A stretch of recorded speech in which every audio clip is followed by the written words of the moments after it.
Ok, shalom à tout le monde. Soyez bénis. J'ai un enseignement à vous donner ce matin. Nous allons ensemble confier cet enseignement dans la main du Seigneur. Prions ensemble.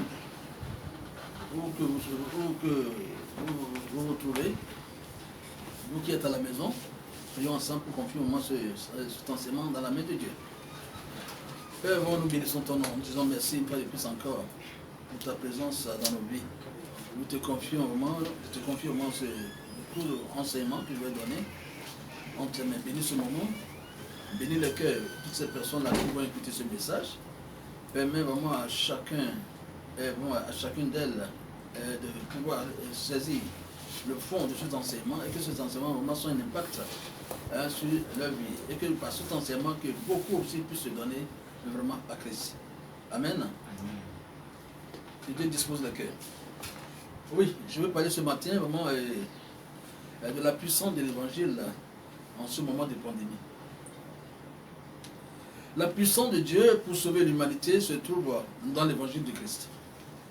L'évangile signifie ici bonne nouvelle. L'évangile atteste que Jésus est venu sortir l'homme du péché, de la détresse et des difficultés pour lui accorder vraiment le don de la justice et fait de lui un avec lui-même. Jésus est venu pour faire de vous, avant toute chose d'abord, je veux dire aujourd'hui vraiment que nous fêtons d'abord la résurrection vraiment de Jésus, n'est-ce pas? Oui. Et c'est une victoire pour nous les chrétiens. Et nous devons nous ressaisir que cette résurrection nous donne plein pouvoir. Plein pouvoir au moins sur les plans de l'ennemi. Et c'est une grâce pour nous. C'est pour vous dire vraiment que chaque chrétien, toute personne qui se croit déjà chrétienne, doit avoir cette conviction que vraiment rien ne peut aller contre les vrais enfants de Dieu. Alléluia. C'est très important ce que je suis en train de vous dire. Donc ici, Jésus est venu vraiment pour faire de vous un participant vraiment de la nature divine, en fuyant la corruption vraiment qui existe dans le monde par la convoitise. C'est ce qui a été dit vraiment dans 2 Pierre 1, verset 4. Tout ce que l'homme doit faire pour jouir de tout ce que Jésus a mis à sa disposition est de croire en l'évangile. N'est-ce pas? La puissance de l'évangile agit seulement pour ceux qui croient. Oui, quand on parle de l'évangile, il y a beaucoup qui ne croient pas. Mais ça agit pour ceux-là qui croient en Christ. Il y a une puissance dans la parole de Dieu. Mais sans la foi en Christ, la parole ne peut pas être efficace. Alléluia. C'est ça qu'il faut comprendre. Pour ceux qui croient en Christ, ils savent de quoi je parle. Mais ceux qui n'ont pas encore donné leur vie à Christ pour le moment, ce n'est pas le moment de raisonner. Écoutez ce que je vais dire à travers cet enseignement. Donc ici, tout ce que l'homme doit faire pour jouir de tout ce que Jésus a mis vraiment à sa disposition est de croire en l'évangile. La puissance de l'évangile agit seulement pour ceux qui croient. C'est ce que je viens de dire. Qu'est-ce que Romains 10, verset 10 ça dit? Car c'est en croyant du cœur qu'on parvient à la justice, et c'est en confessant de la bouche qu'on parvient au salut. Pourquoi est-il important de croire? Parce que c'est le moyen par lequel l'esprit humain entre en contact avec Dieu. Quand un homme croit à la parole, à savoir, Dieu a ressuscité vraiment Jésus d'entre les morts, il confesse la seigneurie de Jésus, il devient immédiatement juste en Christ. Vous voyez comme le dit ici Romains 5, verset 1, j'ai la parole de Dieu. Étant donc, Romains 5, verset 1, dit ceci, étant donc justifiés par la foi, nous avons la paix avec Dieu par notre Seigneur Jésus-Christ. Et je continue. Romains 10, verset 9 dit ceci, si tu confesses de ta bouche le Seigneur, et si tu crois dans ton cœur que Dieu l'a ressuscité des morts, tu serais sauvé. Tu seras sauvé. Alors, ces deux versets-là déjà même nous donne la preuve que la foi en Christ est très importante. Votre engagement dans le Seigneur doit être déterminant. Si vous comptez parmi les enfants de Dieu, vous n'êtes pas n'importe qui, vous avez une place dans le cœur de Dieu. Alors engagez-vous à prêcher l'évangile à ceux qui sont dans votre monde, afin qu'ils reçoivent le message avec joie et que tout leur cœur s'ouvre pour recevoir le salut que Christ a mis à la disposition de tous. Amen. La vie en Christ a des avantages. Vous êtes d'abord sous l'abri du Très-Haut. Pourquoi Dieu veut-il que nous soyons nourris et éduqués dans les choses de l'Esprit? Afin que nous parvenions à la plénitude de Christ, dans la plénitude de sa compréhension, dans la plénitude de sa sagesse et dans la plénitude de sa gloire. C'est ce qu'Éphésiens 4, verset 13 a dit. Jusqu'à ce que nous soyons tous parvenus à l'unité de la foi et de la connaissance du Fils de Dieu, à l'état d'homme fait, à la mesure parfaite de Christ. L'apôtre Jean pouvait dire ici dans Jean 1, verset 6, et nous avons tous reçu de sa plénitude et grâce par grâce. Cela veut dire vraiment que nous avons reçu en toute plénitude tout ce qui est de la divinité en Jésus-Christ. Alléluia. Bien-aimés, nous sommes bénis. Hein? Les chrétiens sont bénis, mais beaucoup ne le savent pas. Déjà, mais la présence de Dieu en nous, la présence de Dieu en nous est une victoire pour nous. Et tout ce que Dieu nous demande, c'est notre engagement, notre fidélité et notre intégrité. C'est ça qui compte. Pour que Dieu puisse aller loin avec nous. Alléluia. Oui. Nous avons reçu vraiment la plénitude, non seulement de ses pouvoirs, de sa force, de sa puissance et de sa sagesse, tout ce qu'il représente. Nous ne sommes pas n'importe qui. Les chrétiens doivent le savoir. Nous ne sommes pas n'importe qui. Celui-là qui est en nous, il est plus grand que celui-là qui est dans le monde et qui fait du bruit. Vous comprenez un peu cela? Donc, tout ce qui est en lui, c'est ce que nous avons reçu. Souvenez-vous des paroles du Seigneur Jésus dans Jean 5, verset 21. Il disait quoi? Car comme le Père ressuscite les morts et donne la vie, ainsi le Fils donne la vie à qui il veut. Alléluia. Alors, s'il n'a pas les qualités de Dieu, s'il n'a pas les caractéristiques vraiment de Dieu, ne peut pas parler ainsi. Alléluia. Et la Bible est claire. Que Jésus est omniscient, omniprésent et omnipotent. Alléluia. Il est au-delà des prophètes. Alléluia. Oui. Il est au-delà des prophètes. Il est Dieu. Qu'on le veuille ou pas. Voilà. Je relis encore sa parole. Dans Jean 5, verset 21, il dit quoi? Car comme le Père ressuscite les morts et donne la vie, ainsi le Fils donne la vie à qui il veut. Alléluia. Si quelqu'un veut avoir la vie, alors qu'il donne sa vie à Christ. C'est simple, non? C'est ce qu'il a dit dans sa parole. Ce n'est pas moi qui le dis. Mais c'est Jésus qui le dit. Bien aimé, il est temps que chaque personne donne sa vie à Christ. C'est par lui qu'on a le salut. Oui. Il est le seul intermédiaire entre nous et Dieu. Si vous acceptez Jésus, vous l'acceptez, alors Dieu aussi va vous accepter. Mais si vous rejetez Jésus, vous le rejetez, Dieu aussi le Créateur aussi va vous rejeter. C'est comme ça. Oui. Dans Jean 5, verset 26, qu'est-ce que la parole dit également ici?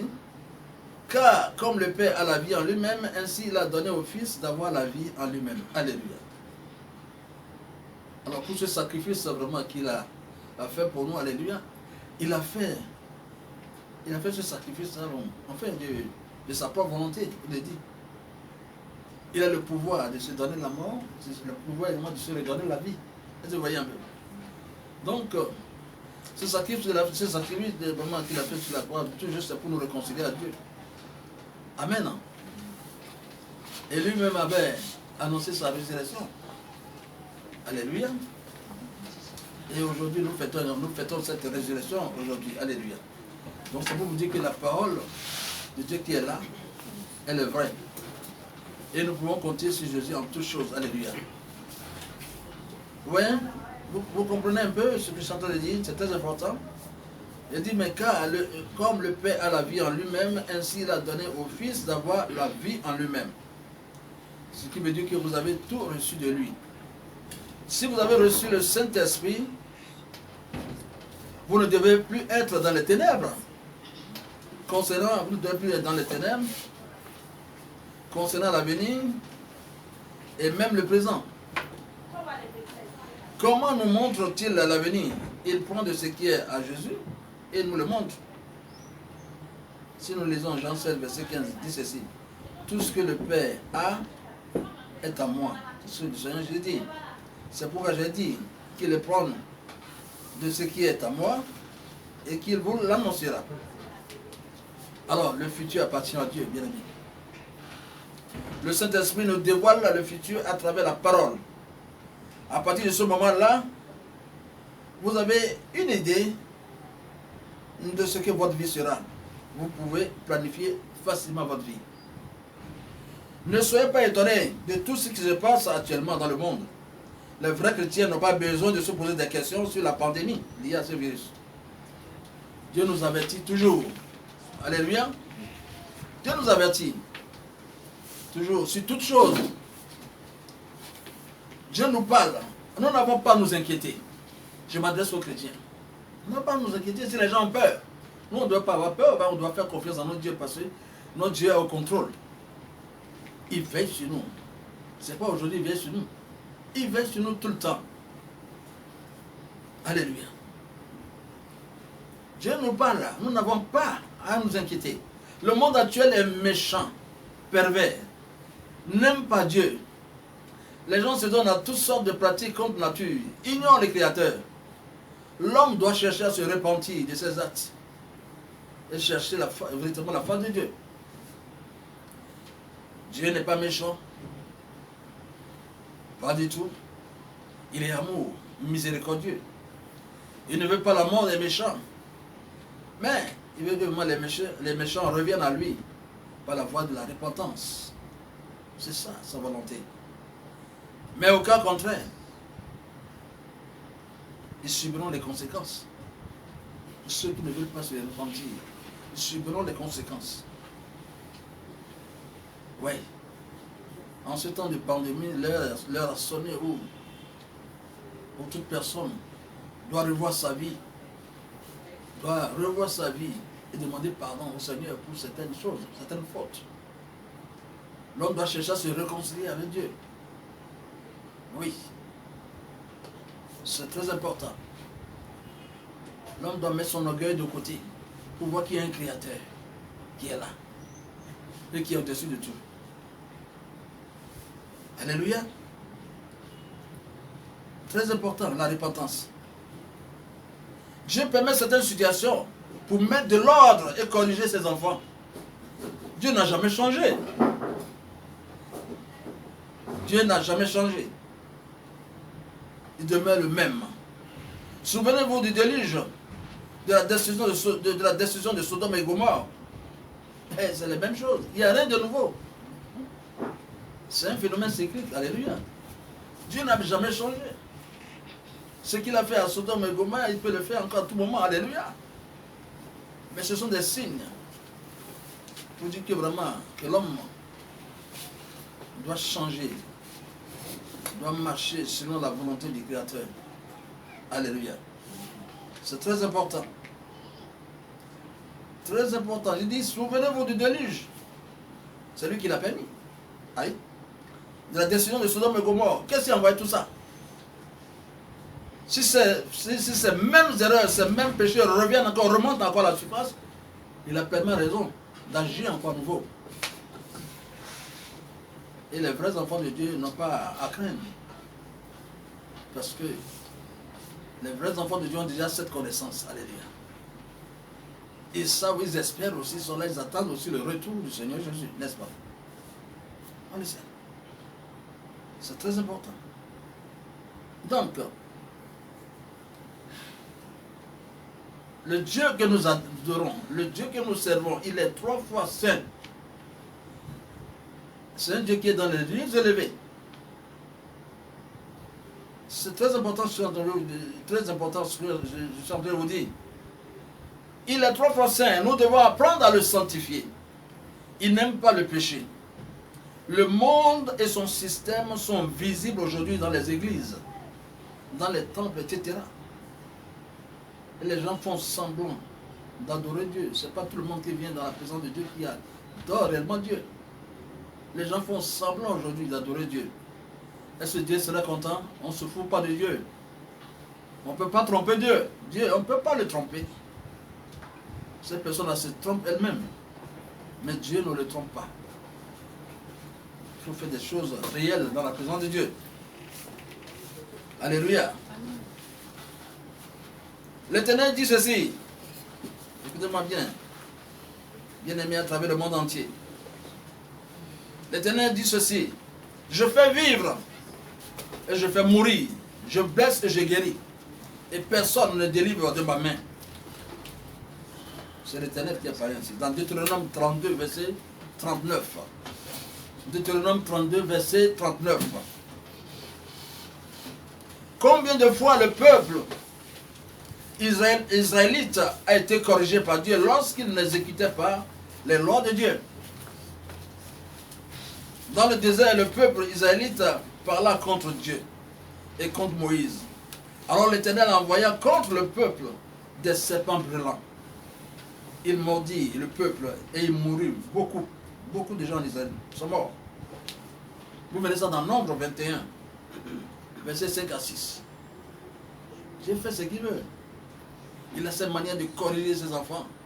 Il a ses manières de mettre de l'ordre. Ce n'est pas étonnant tout ce qui nous arrive, tout ce qui arrive aujourd'hui. Ça doit nous interpeller. Chacun doit se ressaisir. Se mettre dans le droit chemin. C'est ça, de ça il s'agit. Ce n'est pas le fait de courir, de faire ceci. Non, non, non. Effectivement aussi, les mesures d'hygiène qui ont été prises sont normales également. Nous devons mettre en pratique toutes ces mesures d'hygiène. Parce que Dieu a parlé aussi de l'hygiène dans la Bible. Pour dire que tout croyant, tout enfant de Dieu doit quand même assurer la propriété chez lui. C'est très important. C'est le moment où nous devons mettre en pratique toutes ces mesures d'hygiène. Et aussi prier beaucoup. Ouais, c'est en ce moment qu'on doit beaucoup prier. Beaucoup prier. Voilà. Je l'ai dit bien. Voilà un exemple qui est là. Tu as ces moyens de corriger ces enfants. Voilà un exemple sur les peuples israélites dans le désert. Il y a tant d'exemples également où Dieu même envoie la maladie. Où des milliers de personnes tombent.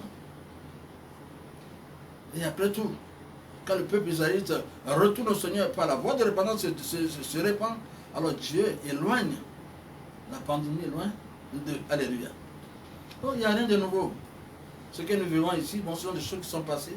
Tout est écrit dans la Bible. Vous lisez bien, je ne sais pas, l'Ancien Testament, vous apportez de quoi? De Samuel, de Chroniques, de tout, vous comprenez. C'est presque la même chose. Vous voyez vraiment comment le peuple israélite a été, comment Dieu l'a traité, comment ils sont têtus, comment ils étaient têtus, comment Dieu aussi les ramène vraiment sur la bonne voie. Et rien n'a changé. Alléluia. Nous sommes l'Israël spirituel d'aujourd'hui. Alléluia. Donc nous devons faire en sorte des choses, nous devons faire de bonnes choses pour que Dieu nous apprécie. Nous devons nous éloigner vraiment du péché, parce que le péché ne fait pas l'affaire de Dieu. Est-ce que vous comprenez un peu cela? C'est très important. Donc, comme je l'ai dit tantôt, le peuple vint à Moïse et dit, nous avons péché contre Dieu et contre toi. Prie l'Éternel afin qu'il éloigne de nous ces serpents. Alléluia. Ils ont reconnu qu'ils étaient en faute. Alors, sont revenus au Seigneur pour demander pardon. Alléluia. Nous sommes dans les mêmes dispositions.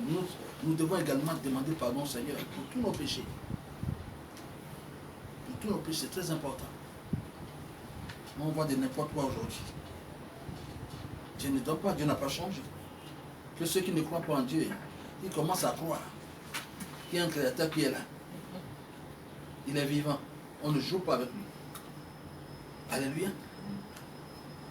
Ésaïe 8, verset 13 dit ceci. C'est l'Éternel des armées que vous devez sanctifier. C'est lui que vous devez craindre et redouter. Alléluia. Donc tout enfant de Dieu doit mener une vie de sanctification. Et dans cette vie de sanctification, ah oui, Dieu peut glorifier son nom à travers vous. C'est très important. N'est-ce pas de la volonté du Très-Haut que viennent les maux, les biens? Dieu dit dans sa parole, malheur à ceux qui prononcent des ordonnances iniques et à ceux qui transcrivent des arrêts injustes. Nous sommes dans un monde injuste où il n'y a pas de choses, pas mal de péchés. Pas mal de péchés vraiment qui excitent, qui irritent le Seigneur. Alors, détournez-vous de vos mauvaises voies, de vos mauvaises actions. Revenez à moi, dit l'Éternel des armées, et je reviendrai à vous. Ne méditez pas l'un contre l'autre le mal dans vos cœurs. N'ayez pas l'épaule rebelle et les oreilles dures pour ne pas entendre. Que tout le monde cherche à se repentir de ses mauvais actes. Alors, dans un temps record, l'Éternel pourra déployer toute sa puissance. Et cette pandémie sera vaincue. Alléluia. Je dis bien aimé, Dieu ne change pas. Si réellement le monde reconnaît ses erreurs, reconnaît ses torts, alors l'Éternel est capable de mettre fin à cette pandémie. Alléluia. Les apparences peuvent nous faire croire le contraire si nous marchons par la vue. Ceux qui marchent par la vue, ils disent, oh, après de Dieu, là, c'est Dieu même. Mais si vous marchez par la foi, vous saurez que ce Dieu-là ne change pas. Le Créateur ne change pas. Comme je vous le dis présentement, il n'y a rien de nouveau sur cette terre. Tout ce que nous vivons ici, c'était passé avant. La seule solution, c'est la repentance. Adieu. C'est de revenir sur les pas du Seigneur. Et vous verrez que dans un laps de temps, Dieu va balayer ça. Alléluia. Les humains ne peuvent rien. C'est les scientifiques qui créent des choses. Qui leur donnent tout ça? Ils ne sont pas au-dessus de Dieu. Qu'ils sachent. Eux-mêmes savent maintenant qu'il y a des limites à ne pas franchir. Qui est un créateur? Pour que nous vivions dans un monde vraiment fait de paix, il faut que tout le monde tourne son regard vers le Seigneur. C'est le Seigneur seul qui a la solution. La solution, il doit nous vient de Dieu seul. Ça ne vient pas des humains. Quelles que soient les conférences qu'on va faire passer par là pour envoyer la paix, non, c'est Dieu, c'est Jésus qui envoie la paix. Alléluia. Tant que le monde ne cherche pas à reconnaître qui est Christ, il y aura toujours des problèmes. Mais, gloire à Dieu pour ceux-là qui l'ont déjà connu. Alléluia. Continuez toujours à faire confiance au Seigneur. Amen. Je dis, Dieu ne change pas. Les apparences peuvent nous faire croire le contraire si nous marchons par la vue.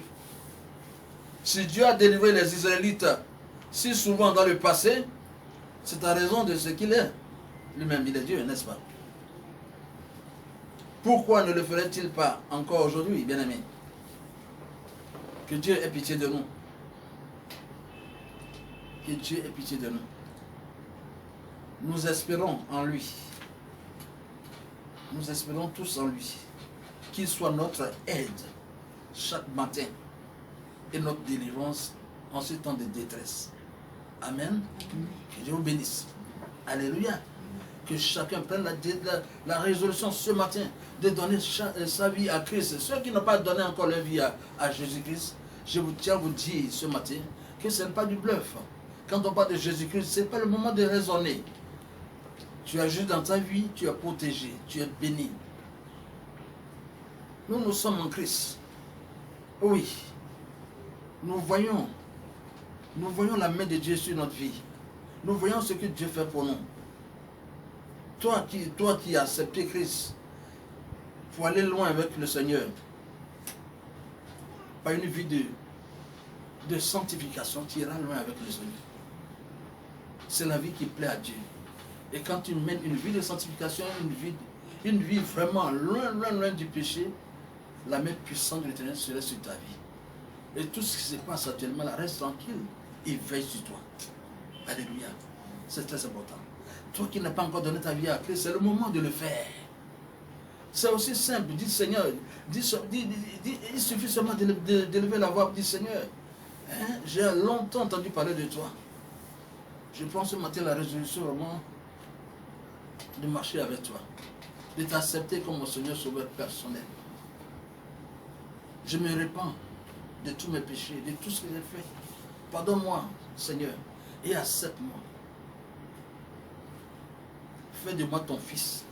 Fais de moi ton enfant. Si tu es sincère, Jésus-Christ fera de toi. Il fera de toi vraiment un enfant de Dieu. Un enfant de Dieu n'est pas n'importe qui. Alléluia. Un vrai enfant de Dieu est celui-là qui a donné sa vie à Christ. Parce qu'à l'opposé d'un enfant de Dieu, aussi l'enfant du diable qui est là. Nous sommes tous des créatures de Dieu. Oui, mais nous ne sommes pas tous enfants de Dieu. Les enfants de Dieu sont ceux qui ont donné leur vie à Christ par la foi, à la suite d'une sincère repentance, pour dire que je laisse le monde et son système et me consacre au Seigneur. Voilà. Si tu es sincère, Dieu fera de toi son enfant passé. Il est le seul capable de te communiquer le Saint-Esprit. Jésus seul qui peut décréter quelqu'un chrétien. Lui seul il a le pouvoir de communiquer le Saint-Esprit à quelqu'un pour faire de lui son enfant. Et le jour où tu reçois véritablement le Saint-Esprit, il y a un changement dans ta vie. C'est là on parle du miracle de la nouvelle naissance. Quand tu reçois le Saint-Esprit dans ta vie, il y a un changement total en toi. Si tu es voleur, vraiment dans le monde, oui, quand tu reçois le Saint-Esprit, l'esprit de vol te quitte à jamais. Tu commences à haïr le vol. Tu commences à haïr tous les péchés qui minaient ta vie. Tu redeviens une nouvelle personne où tu commences à parler de Dieu, à aimer Dieu, à haïr le péché. Il est temps pour toi que tu donnes ton cœur à Jésus. C'est gratuit. Il n'y a pas de sacrifice à faire. Il suffit seulement, rentre dans ta maison, alors fléchis les genoux, dis Seigneur, j'ai écouté ton serviteur parler aujourd'hui. Oui, je veux me donner à toi. Mais moi-même, je ne suis même pas digne de me présenter devant ta foi parce que j'ai trop commis de faux, des bêtises dans le monde. Mais le Seigneur, Jésus est capable de te pardonner. Si réellement tu prends la résolution aujourd'hui de marcher avec lui, il va te pardonner. Il va t'accorder ton son pardon pour tous tes péchés, quel que soit le crime que tu as commis. Il est le seul à t'accorder ce pardon-là. Et puis il va t'accepter. Il fera de toi son enfant. Les enfants de Dieu sont sous l'abri du Très-Haut. C'est très important ce qu'on dit. Il est l'heure que chaque personne donne sa vie à Dieu et vraiment de quitter ce monde qui est rempli de n'importe quoi. Où on pense que tout est bien. Non. Ce n'est pas tout ce qu'on voit là qui est bien. Il y a des choses que nous ne devons pas faire en tant qu'enfants de Dieu. Si nous lisons bien la Bible, nous mettons en pratique la parole de Dieu dans notre vie, alors le Seigneur aussi serait avec nous. Alléluia. On ira de victoire en victoire. De victoire en victoire. Et nous avons des promesses. Dieu nous a fait des promesses. Et ces promesses vont se réaliser dans nos vies. Ces promesses vont se réaliser dans nos vies. Donc, bien aimé, c'est très important de revoir sa vie. Pour ceux qui font déjà des efforts pour marcher bien, continuez ainsi, c'est ce que le Seigneur veut. Pour ceux qui n'ont pas encore donné leur vie, c'est l'heure à sonner de donner votre vie au Seigneur. C'est pas lui seul qu'on a, on a la délivrance. C'est pas lui seul qu'on a le salut. C'est pas lui seul qu'on a la vie éternelle. Même après ta mort, tu as toi la vie éternelle. Tu as reçu Christ, c'est la porte où vous pouvez aller au ciel. N'oubliez pas qu'après la mort, il y a une autre vie qui continue. Mais de ton vivant, il faut chercher à te mettre en règle. De ton vivant, il faut accepter Christ. Ce n'est pas après ta mort que tu vas l'accepter, mais c'est de ton vivant qu'il faut accepter Christ. C'est le seul qui donne la vie éternelle. Après ta mort, il y a une vie qui continue. Si tu l'as reçu, alors tu iras dans le sein d'Abraham. Mais si tu ne l'as pas reçu, il faut savoir que tu vas être placé dans un couloir d'abord. On appelle, je dirais même, un couloir avant l'enfer. Mais dans ce couloir, c'est ce qui se passe. Ah. Ce n'est pas pour les enfants. Alléluia. Un couloir où vous serez tourmentés, où les méchants sont tourmentés, en attendant que l'heure de l'enfer sonne. Vous comprenez bien ce que je suis en train de dire? C'est très important. De donner sa vie à Christ. Pas de raisonnement. Tu as ta vie à Christ, tu n'as pas à avoir peur de quelque chose. Tu n'as pas à avoir peur. Avoir peur des sorciers ou par-ci par-là. Tu restes serein. Tu es au-dessus de tout ça. C'est ça qu'il faut comprendre. Tu as Christ, ta vie n'est pas exposée vraiment, n'est pas exposée vraiment à n'importe quoi. Si tu n'as pas Christ, là ta vie est exposée à tout. Le diable peut te prendre à n'importe quel moment. Mais quand tu as Christ dans ta vie, sois serein. Le diable ne peut pas te toucher. C'est aussi simple. Mais il faut le recevoir à 100%. Pas un pied dedans, un pied dehors. On aime tout ça, ma fille. On aime tout ça, ici en Afrique. On fait un peu ici derrière et puis on va à l'église. On sort de l'église, on rentre dans le couvent. Ça ne veut rien dire ça. Vous n'avez pas reçu Christ. Christ c'est à 100%. Abandonne-toi à ça. Donne ton cœur vraiment à Dieu à 100%. Et fais, et marche bien, fais ce qui est bien. Il faut toujours faire du bien aux gens. Il faut avoir un cœur libéré. Un cœur libéré, pas un cœur vraiment qui est rempli de la haine. Sors des liens d'hypocrisie. Sors de la haine. Sors du mensonge. La jalousie ne doit pas faire partie de ta vie. La haine, la rancune, non. La convoitise, non. Le mensonge, non. Mais avec Christ, Christ peut t'aider à te débarrasser de toutes ces choses.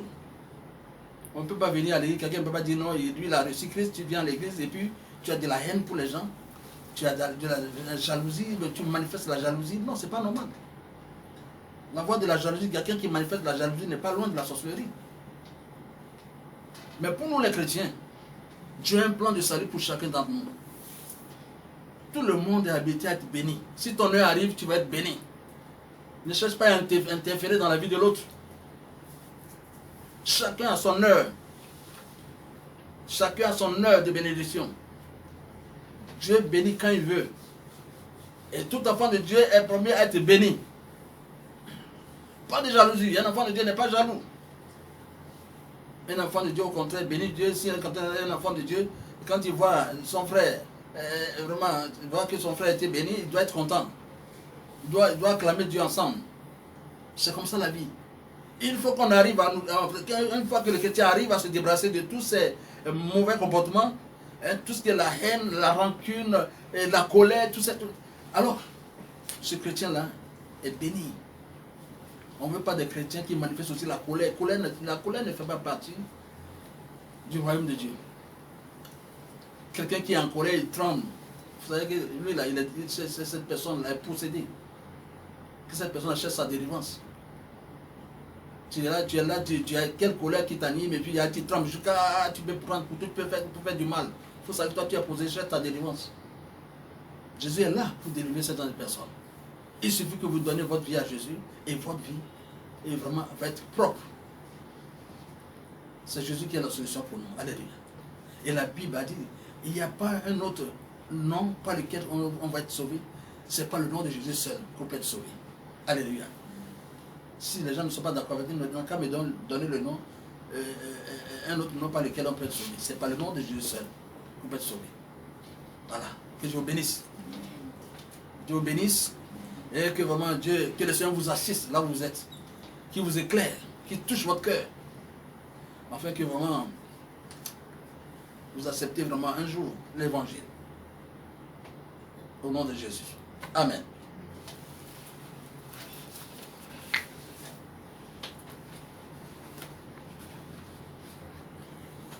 Merci Seigneur.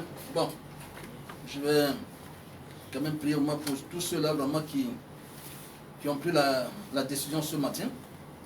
Seigneur, je veux confier vraiment toutes ces personnes-là, toutes ces personnes qui m'ont écouté ce matin et qui ont pris la résolution ce matin vraiment de se donner à toi, Seigneur, que tu leur donnes la force et le courage à vraiment de venir à toi. Seigneur, qu'ils sachent vraiment, avec toi, on a le salut. Que ces personnes sachent qu'avec toi, oui, tout peut marcher dans la vie. Avec toi, on peut avoir la sécurité. Avec toi, tout va marcher. Seigneur, vraiment, que ces personnes-là, que les résolutions vraiment qu'elles vont prendre ce matin soient définitives. Que tu les reçoives et que tu changes la vie comme tu le fais. Merci. Amen.